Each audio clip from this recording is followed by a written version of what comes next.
예수 그리스도의 종이며 사도인 시몬 베드로는 우리 하나님과 구주 예수 그리스도의 의를 힘입어 동일하게 보배로운 믿음을 우리와 함께 받은 자들에게 편지하노니 하나님과 우리 주 예수를 알므로 은혜와 평강이 너희에게 더욱 많을지어다. 그의 신기한 능력으로 생명과 경건에 속한 모든 것을 우리에게 주셨으니 이는 자기의 영광과 덕으로서 우리를 부르신 이를 알므로 말미암음이라. 이로써 그 보배롭고 지극히 큰 약속을 우리에게 주사 이 약속으로 말미암아 너희가 정욕 때문에 세상에서 썩어질 것을 피하여 신성한 성품에 참여하는 자가 되게 하려 하셨느니라.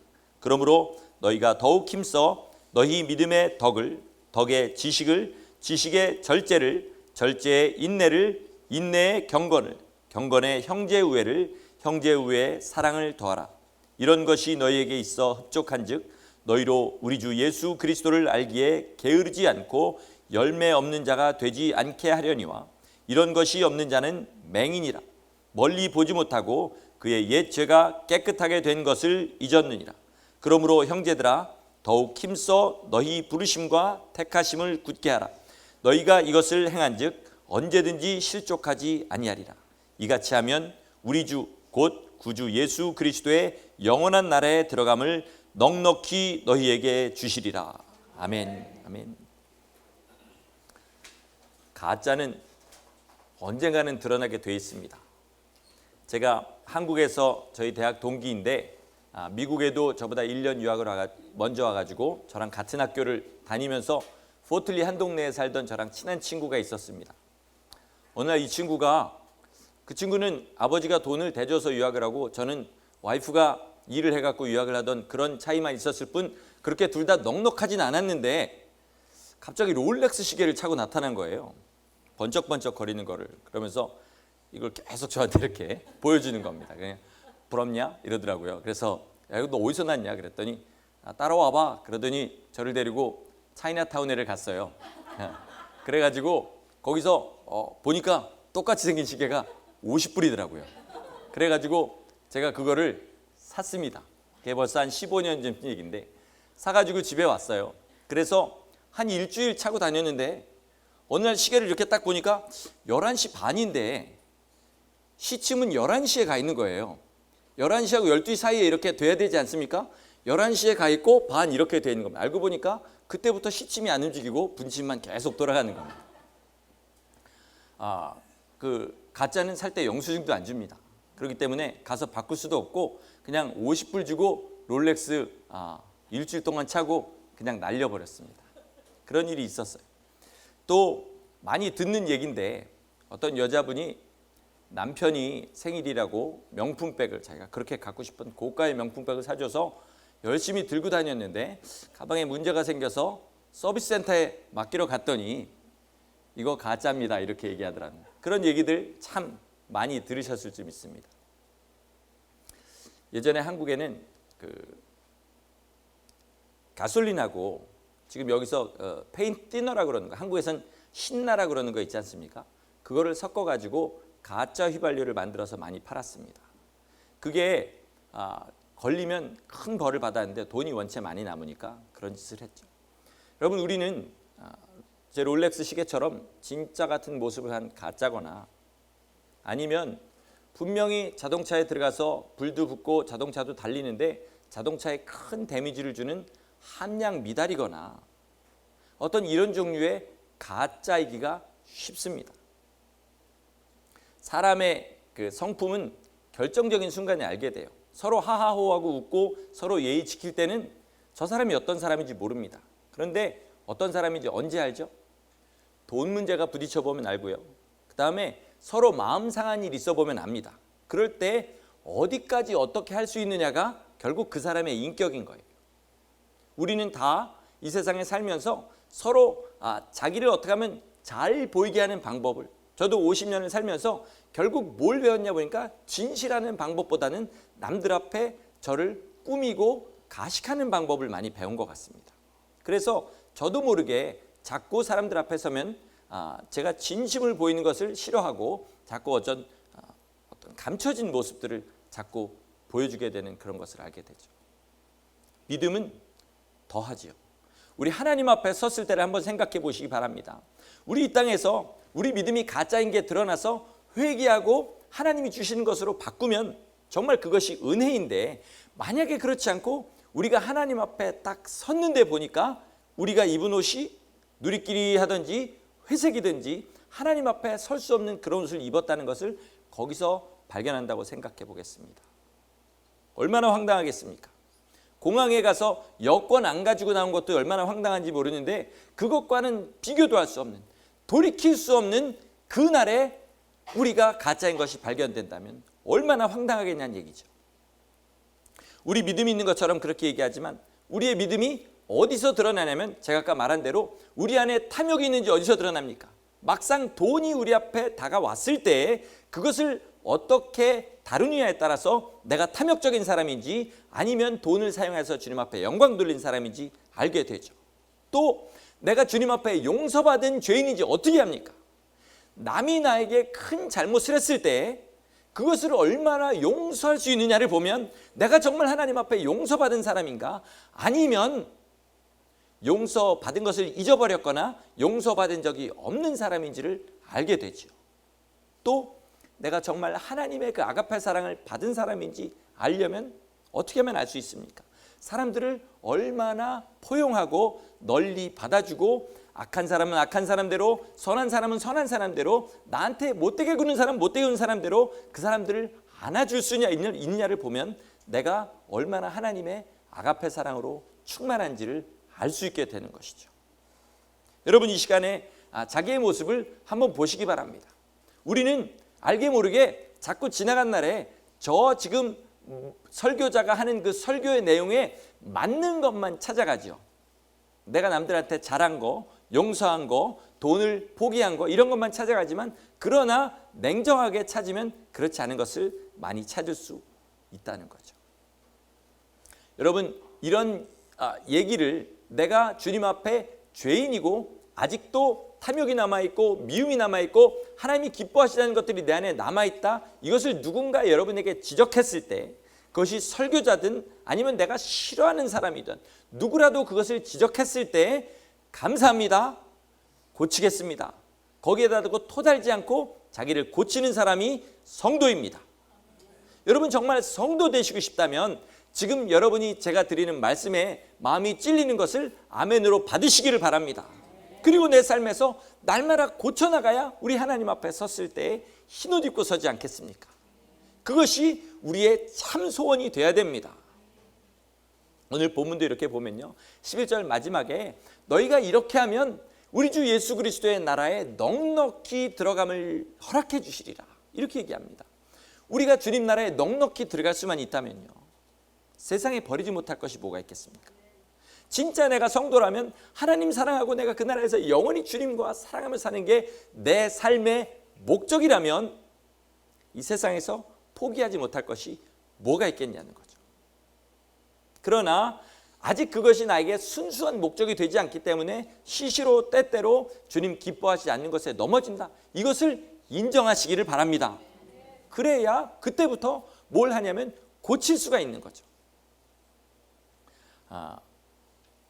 우리 영혼 구원이라는 것은 단순히 예수 믿으면 천당 가고 안 믿으면 지옥 간다, 물론 성경 전체를 8글자로 줄이면 그렇게 얘기할 수 있겠습니다만, 그러나 그것보다 훨씬 더 심각하고 그리고 아주 고귀하고 보배로운 문제가 그 뒤에 있습니다. 우리 회개, 오늘 설교의 제목이 회개의 완성인데, 우리 회개라는 것을 꼭 주님 앞에 울고불고 잘못했어요, 그러고 내 삶을 고치는 것만 그렇게만 생각하지 마시고요, 허물을 하나씩 벗어가는 것이라고 한번 생각하시기를 바랍니다. 방금 제가 얘기한 그런 회개의 개념이 틀렸다는 얘기가 아닙니다. 우리 누가복음 17장 20절에서 21절 앞에 띄울 테니까 우리 한번 보시기 바랍니다. 제가 읽겠습니다. 우리 같이 한번 읽죠. 시작. 바리새인들이 하나님의 나라가 어느 때에 임하나이까 묻거늘 예수께서 대답하여 이르시되 하나님 나라는 볼 수 있게 임하는 것이 아니요 또 여기 있다 저기 있다고도 못하리니 하나님의 나라는 너희 안에 있느니라. 아멘. 우리 또 마태복음 12장 28절도 우리 한번 같이 보시겠습니다. 우리 다 같이 합독합니다. 그러나 내가 하나님의 성령을 힘입어 귀신을 쫓아내는 것이면 하나님의 나라가 이미 너희에게 임하였느니라. 아멘. 우리 주기도문에 보면은 나라가 임하옵시고 이렇게 얘기합니다. 나라는 뭐냐면요, 우리 세상에 왕과 나라가 있으면요, 나라가 왕을 포함하는 그런 큰 개념입니다. 근데 우리 하나님 안에서는요, 나라도 하나님 안에 있는 것입니다. 그래서 성령이 임하셨다, 하나님의 거룩한 영이 임하셨단 말은 우리 안에 하나님의 나라가 임했다는 말입니다. 여러분 안에 다 하나님의 나라가 임하여 있습니다. 문제는 어디냐면 하나님의 나라가 우리 심령의 가장 깊숙한 지성소에 임하셨다는 사실입니다. 조그만 그런데 어떻게 그게 아니고요, 우리 심령은요 우주를 품고도 남을 만큼 넓게 그렇게 하나님께서 만들어 놓으셨고요, 거기에 가장 귀한 자리에 주님께서 주님의 보좌를 세우시고 거기에 앉아 계십니다. 그런데 우리가 거기까지 가려다 보니까 마음에 얼마나 더러운 것들이 많았습니까? 세상 살면서 제가 아까 말씀드린 대로 배우지 말아야 될 것만 배우고 악한 것만 배워서 하나님과 교통하러 나가는데 너무나 커튼들이 겹겹이 쌓여져 있기 때문에 우리 하나님 우리 심령에 분명히 계시는데 여러분 만나고 싶을 때 하나님 만나실 수 있습니까? 하나님 제게 응답해 주세요 하실 때 하나님 우리가 그렇게 쉽게 만나 주시냐는 거죠. 왜 그러느냐? 우리 심령 깊숙한 곳에 계신데 그분을 만나러 가기까지 우리 안에 너무나 더러운 것들이 겹겹이 쌓여 있기 때문에 그것을 하나하나 제가 아까 허물을 벗는다고 그랬는데 허물을 벗듯이 이렇게 벗겨내지 않으면 주님은 임재하여 계시지만 주님과 만나지 못하는 그런 비극이 우리 삶 가운데 벌어지게 되는 겁니다. 오늘 본문을 보면요, 우리가 세상에 썩어질 것을 피하고 신의 성품에 참여한다. 옛날 개역 한글엔 신의 성품이라고 그랬어요. 요즘은 신성한 성품이라고 이렇게 바뀌었는데 영어로 이거를 번역하면요, divine nature입니다. divine nature. 무슨 말이냐면 하나님의 본질, 하나님의 본성, 하나님의 모든 그 거룩하심과 그것을 우리가 이쁠 수 있도록 그렇게 만드셨다는 겁니다. 거룩에 관심이 별로 없습니다. 우리를 이렇게 자세히 보면요, 정말 거룩에 관심이 없습니다. 내가 거룩하다고 다른 사람 앞에 보여지는 것엔 관심이 있는데 진짜 거룩해지는 것엔 큰 관심이 없습니다. 우리가 거룩해진다는 것은 무엇이냐면요, 하나님과 같이 된다는 것입니다.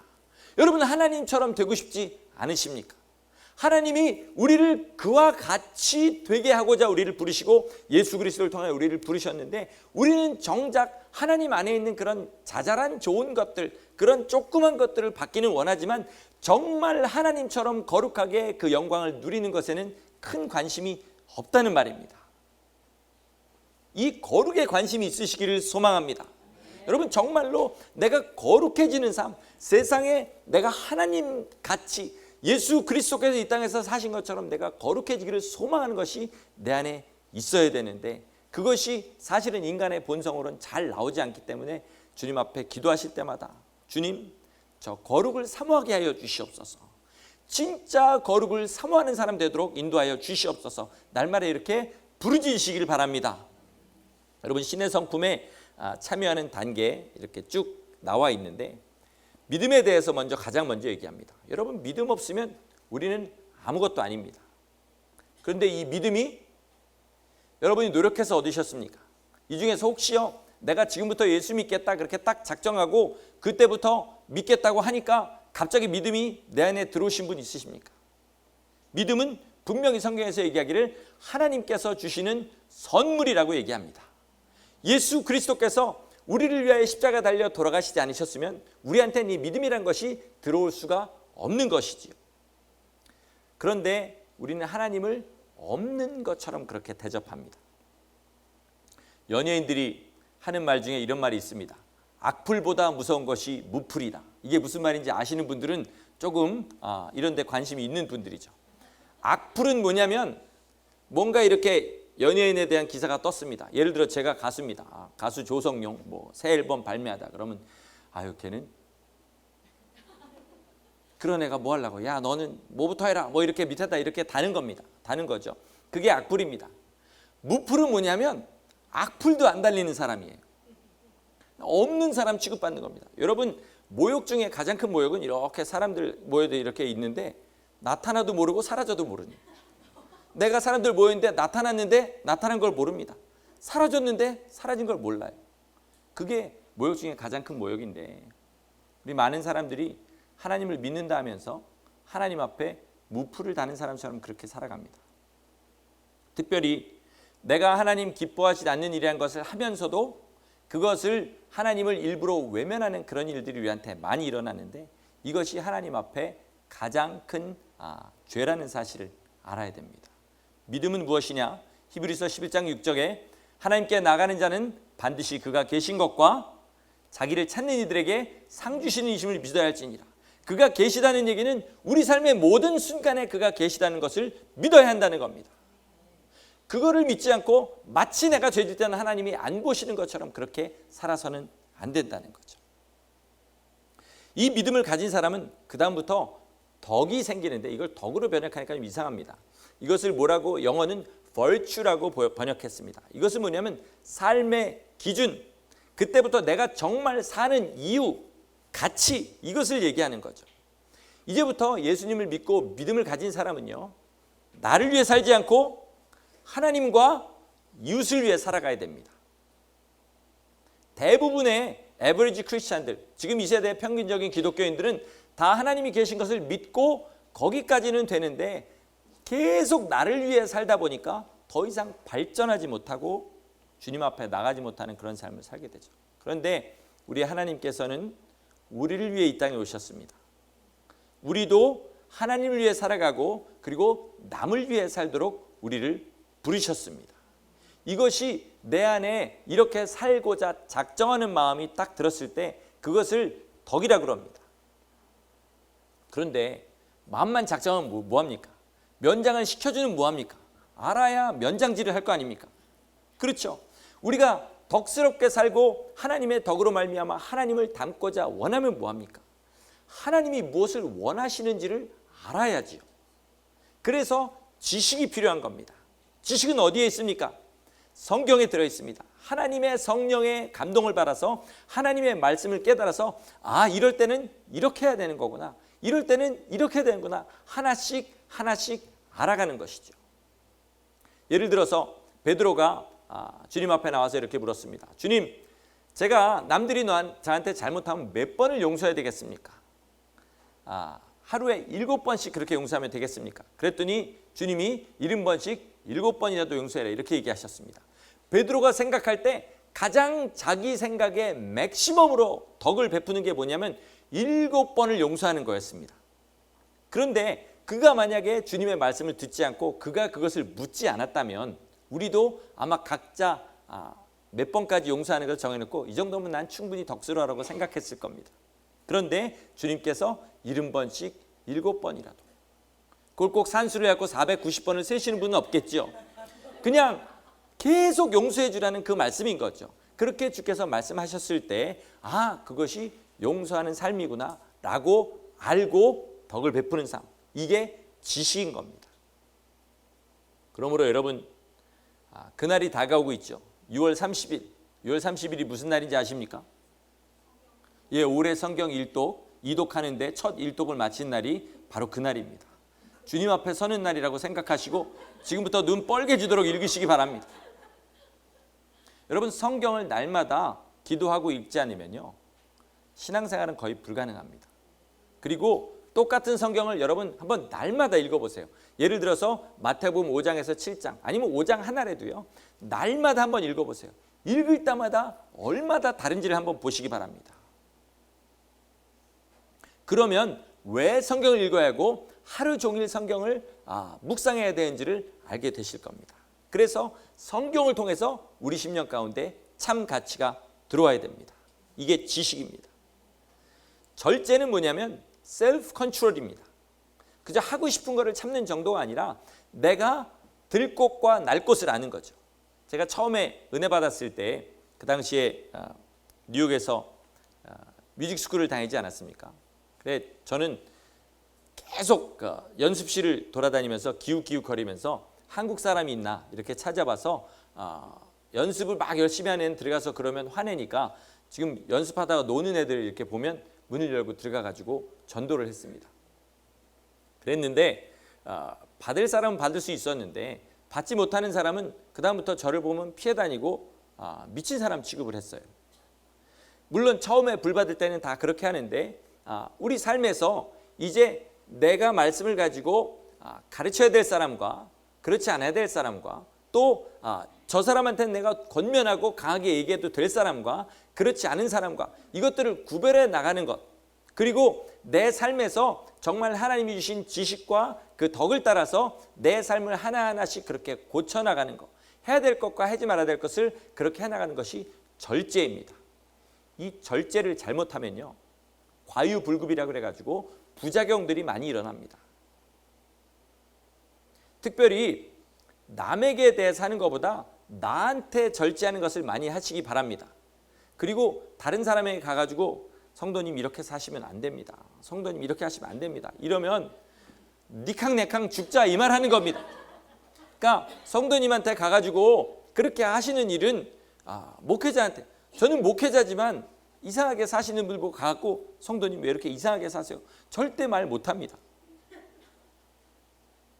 교회가 찢어질 수도 있어요. 그러나 성령님께서 말을 해도 괜찮을 그런 상황을 만들어 주십니다.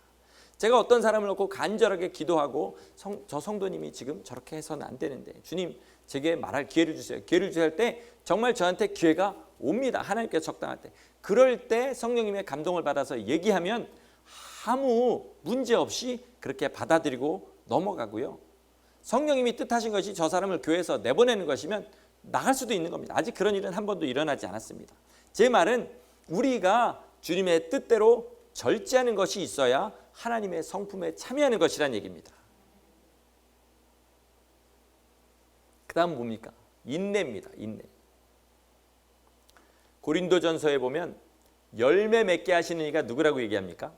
하나님이시라고 얘기해요. 그런데 우리는 사과나무를 심어놓고 여기다 이렇게 심어놓고 가다가 딱 돌아보고 또 몇 발짝 가다가 딱 돌아보고 이 짓을 계속합니다. 하나님께서 열매를 주시고자 할 때 열매가 맺습니다. 우리는 그저 뭘 하라고 성경에서 얘기하죠? 물을 주고 그리고 씨를 열심히 뿌려라. 그것이 우리가 해야 되는 일입니다. 열매는 나무에 따라서, 여러분 우리 이렇게 다 계시지만 어떤 분은 말씀의 씨를 뿌리면 바로 회개하고 바로 열매 맺는 분도 있고요. 어떤 분은 한참 걸려야 열매 맺는 그런 분들도 있습니다. 어떤 나무인지를 제가 봐서는 알 길이 없어요. 그렇기 때문에 우린 뭘 하냐면 꾸준히 인내하면서 씨를 뿌리고 물을 주고 그리고 그가 언젠가는 열매 맺도록 위해서 하나님께 기도하는 것, 이것이 우리한테 필요합니다. 그런데 예를 들어서 어떤 사람한테 내가 말씀을 전했는데 그 사람이 조금 변하는 그런 기운이 보입니다. 그러면 마음이 급해가지고 그 다음부터 계속 가가지고 또 열심히 열매 맺으라고 그냥 돌아보고 바도하고 말씀 전하고 바도하고 말씀 전하고 이렇게 하는데 그게 잘못됐다는 얘기가 절대 아닙니다. 그러나 하나님께서 주시는 지혜를 가지고 그렇게 하면서 인내를 가지고 기다리고 열매를, 내가 보고 싶은 그런 변화를 보려고 말씀을 전하지 마시고요. 그냥 내가 그 사람한테 하나님의 뜻대로 말씀 전하고 그리고 내가 덕을 베풀고 그렇게 해서 언젠가 하나님 맺으실 열매를, 얼마나 큰 열매를 주시려고 도대체 저 사람은 저렇게 봉우리도 안 필까, 이렇게 생각하면서 기대를 가지고 말씀을 전하시면 그러면 언젠가는 그 열매를 맺을 날이 온다는 거죠. 우리 삶에서도 마찬가지입니다. 나 벌써 이 문제를 놓고 1년을 기도했어. 근데 왜 하나님께서 응답을 안 주실까? 왜 안 주실까? 이렇게 하나님 앞에 날마다 다그치지 마시고 주님이 가장 기뻐하시고 적당하다고 생각하시는 그때에 열매 맺게 해주실 줄 믿습니다 라고 주님 앞에 기도하시면 하나님이 그거 굉장히 기뻐하십니다. 그것을 두 글자로 뭐라 그러냐면 신뢰라고 합니다. 신뢰. 제가 예를 들어서 굉장히 잘 나가는 비즈니스맨입니다. 그리고 여지껏 한 번도 실패한 적이 없어요. 여러분이 저한테 투자를 했습니다. 투자를, 그것도 다른 사람들 막 200만 불, 300만 불 투자할 때 저한테 2만 불 투자했습니다. 그래서 내가 친구라 잘 아는 분들이라 제가 그걸 받았습니다. 그런데 날마다 와가지고 언제 수익이 생기냐고 저한테 그렇게 하면은 어떻게 하겠습니까? 제가 에이 2만 불 가져와. 이거 내가 너 돈 벌게 해주려고 하는 거지. 이거 내가 아쉬워서 받은 거 아니야. 할 거 아닙니까? 하나님은 하물며 하나님을 그렇게 신뢰하고 믿고 하나님 앞에 맡기는 자에게 얼마나 큰 것으로 갚으시겠습니까? 그런데 내가 원하는 순간에 내가 원하는 것을 내가 원하는 모양으로 주세요. 날마다 이렇게 기도하니까 하나님께서 기도에 응답하시지 않는 거죠. 여러분, 하나님을 신뢰하시길 바랍니다. 그걸 다른 말로 오늘 본문에서는 인내라고 한 겁니다. 인내 다음에 이제 경건이 나옵니다. 경건은 뭐냐면 godliness, 하나님과 같이 되기를 간절히 바라는 마음으로 주님 뜻대로 그렇게 주님의 모양대로 사는 것을 경건이라고 그러는데, 여러분, 우리가 사람의 몸을 입고 하나님처럼 사는 길을 누가 보여주셨습니까? 대답 좀 한번 해주시면 제가 끝난 다음에 사람으로 하나님처럼 사는 길을 누가 보여주셨습니까? 예수 그리스도께서 보여주셨습니다. 우리가 예수 그리스도의 삶을 사모할 수 있습니까? 가난하게 오셔서 일평생 가난하게 사시고 핍박당하시고 그리고 마지막에 채찍에 온몸을 찢기시고 십자가에 달려 돌아가신 그 삶을 사모할 수 있습니까? 사람으로 불가능합니다. 그러나 성령님이 우리 안에 들어오셔서 이렇게 믿음의 덕의 지식을, 지식의 절제를, 절제의 인내를, 이렇게 정말 한 영혼을 위해서, 내 영혼과 다른 사람의 영혼을 위해서 이를 악물고 이렇게 살다 보면 내 안에 주님이 이런 마음으로 이 땅에서 사역하셨구나, 그것을 알게 되고, 그리고 그 마음을 알게 될 때 주님의 마음을 깊이 이해하고 주님의 삶 자체를, 그 아프시고 고난스러웠던 삶 자체를 우리 안에 소원하게 되는 것, 이것이 경건입니다. 지금으로서 우리는 정말 경건을 소원하기는 어렵습니다. 그러나 우리 각자에 맞는 단계가 있습니다. 지금 다 여러분이 인내에 찔리시는 분도 있을 거고, 믿음 부분에서 찔린 분도 있을 거고, 덕의 부분에서 찔린 분도 있을 건데, 거기서부터 회개하면서 전진하시면 됩니다. 그 다음에는 형제 우애, 그리고 사랑인데, 형제 우애는 내가 사랑하는 사람을 위해서, 그러니까 예수 안에서 형제된 사람을 위해서 내 목숨을 내줄 수 있는 그 사랑을 얘기합니다. 예수 그리스도께서 요한복음 15장에서 뭐라 그러시죠? 너희가 친구를 위하여 목숨을 버리면 이보다 더 큰 사랑은 없다, 이렇게 얘기하셨는데, 그것이 바로 여기 말하는 형제 우애를 얘기하는 겁니다. 그리고 마지막에 사랑이라고 하는 것은 아가페 사랑을 얘기합니다. 그래서 형제 우애는 필라델피아라는 그런 단어를 썼고, 마지막 사랑에는 아가페라는 단어를 썼습니다. 아가페는 뭐죠? 원수를 사랑하는 사랑입니다. 원수를 사랑하는 사람. 여러분, 이 시간에 10년 가운데 제일 미운 사람 한 사람만 한번 떠올려 보시기 바랍니다. 그 사람을 주님이 사랑하신 것처럼 사랑하는 단계까지 갔으면, 그러면 하나님의 성품에 온전히 참여하는 그런 사람이 되는 겁니다. 제가 생각할 때마다 눈물을 흘리는 그런 얘기가 있습니다. 이거는 여러분이 들으시면 왜 저에게 눈물을 흘릴까 저도 모르겠어요. 그 얘기를 생각하면 눈물이 나옵니다. 제가 2달 전쯤에 아마 설교한 얘기인 것 같은데, 이판일 장로님이라는 분이 가족 11명과 함께 순교한 얘기를 드린 적이 있을 겁니다. 1950년 6.25 사변 때 공산당들에 의해서, 사실 공산당이 아니라 자기 섬 안에 있었던 좌익분자들에 의해서 200명 정도가 그렇게 살해당할 때 48명이 크리스찬이었고, 그 중에 11명이 이판일 장로님 가정이었습니다. 그런데 그 아들 하나가 목포에 나가 있다가 그 화를 면하고 돌아와서 그 시신들을 다 자기가 수습했습니다. 아버지 시신은 알아볼 수도 없고 사람들이 너무 부패해가지고 아버지가 가지고 계시던 소지품들 그거 찾아가면서, 그러니까 자기 아주 어린 동생부터 할머니, 어머니, 아버지, 형제들 11명의 시신을 다 수습한 겁니다. 여러분, 그 심정이 얼마나 비통했겠는지 한번 생각해 보시기 바랍니다.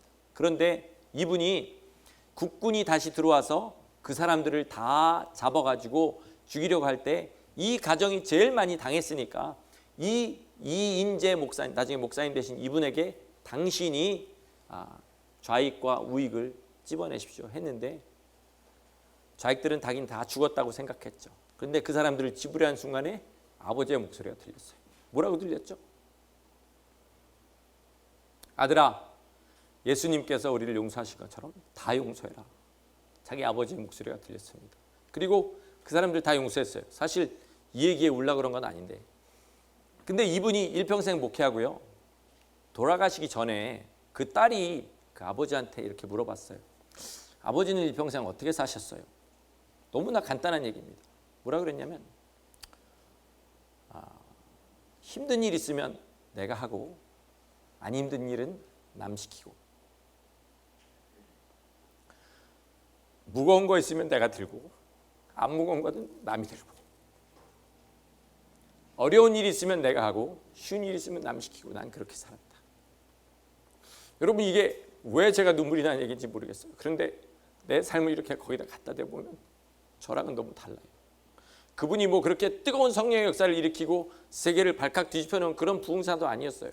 그저 사람들이 부르는 곳마다 받습니다. 자기가 개척해서 교회가 어느 정도 성장하면 어려운 교회에서 불러요. 그럼 또 가가지고 그 어려운 교회에서 사역합니다. 그런데 이분이 일평생 하얀 가루약을 들고 다니면서 먹었다고 그래요. 왜냐하면 시시로 때때로 자기가 수습한 자기 부모님의 시신, 자기 가족들의 시신 이런 게 자꾸 눈앞에 들어오는 거예요. 그 사람들을 분명히 용서했음에도 불구하고 마음에는 피가 올라오는 겁니다. 그래서 넘어지고 기절하고 그렇게 살았어요. 그래서 어느 날은 이인재 목사님이 아들이 학교 갔다 집에 돌아보니까 아버지가 초죽음이 돼 있는데 그 위에다가 다리미를 이렇게 어머니가 천을 깔아갖고 얹어놨더라고 그래요. 그러면서 그 옆에 계신 분들이 뭐라 그러냐면 저것은 가슴의 피다 이렇게 얘기하더랍니다. 이 아들이 한 얘기가 이거예요. 아버지는 분명히 그 사람들을 용서했지만 죽을 때까지 그것과 싸웠다는 겁니다. 마음에 피가 끓어오르고 또 끓어오르고 자기 부모님이 보고 싶을 때마다 자기 형제들이 보고 싶을 때마다 마음에 피가 끓어오르고 미움이 솟아오르는 그것을 계속 싸워가면서 그 사람들을 마음으로 용서하는 삶을 산 겁니다. 이분이 하는 얘기는 이거예요. 죄와 싸운다는 것은 우리가 하나님의 성품을 입는다는 것은 하루아침에 이루어져서 하루아침에 다 되는 것이 아니라는 겁니다. 내가 비록 그 순간에 그 사람들을 죽일 수 있었는데 용서했다 할지라도 일평생 자기 아버지의 그 시신, 자기 어머니의 시신 떠오를 때마다 그 사람을 미워하는 마음이 가슴에서 피가 끓듯이 올라오는데 그것을 주님의 은혜로 계속 다스리면서 사는 것. 이것이 하나님의 사랑을 이루는 삶이라는 겁니다. 여러분, 우리는 제가 이렇게 여러분 뭐 판단하는 것이 아닙니다만은 자기 스타일을 아무도 버리지를 않아요.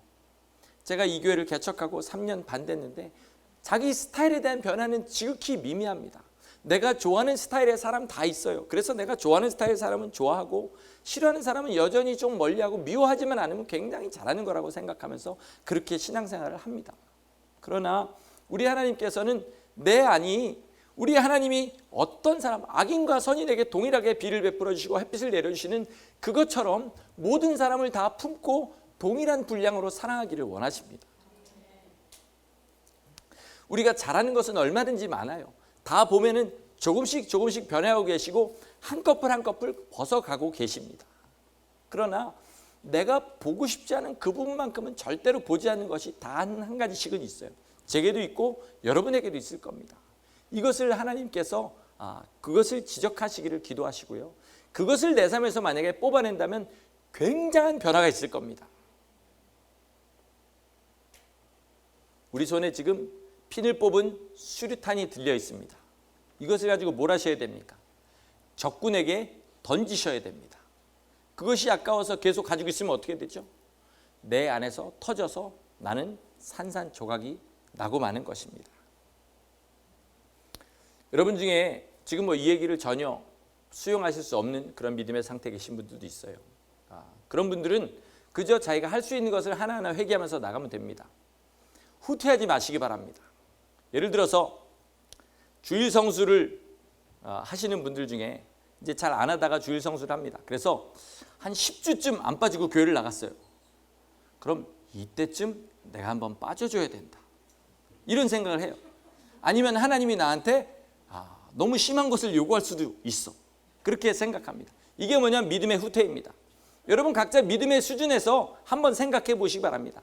자기가 후퇴하는 것은 무엇인지, 내가 여기서 너무 나가면 하나님께서 너무 심한 것을 요구할 수도 있어서 불안해하는 것은 혹시 무엇인지, 물질이면 물질, 내가 놔야 되는 것이면 놔야 되는 이런 것들을 하나하나 다 놓지 않으면 우리는 절대로 신의 성품, 하나님의 성품, 하나님의 그 네이처를 우리 가운데 입기까지 자라나지 못하는 겁니다.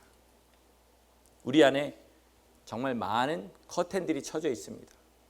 심리학자들은 사람이 보통 100개에서 200개 정도의 다른 가면들을 쓰고 산다고 그렇게 얘기할 정도로 우리 안에는 많은 다른 모습들이 있습니다. 그런데 이것들을 다 벗어내고 우리 심령 가운데 임재하신 성령님과 온전히 교통하기 시작하면 그 사람은 세상이 감당하지 못하는 그런 믿음의 사람이 됩니다. 여러분, 우리 시시하단 말해서 죄송합니다. 간신히 지옥만 면하는 그런 신앙생활을 바라지 마시고 정말 세상이 감당하지 못하는 믿음의 사람 될 수 있도록 날마다 한꺼풀 벗는 회개하시기를 바랍니다.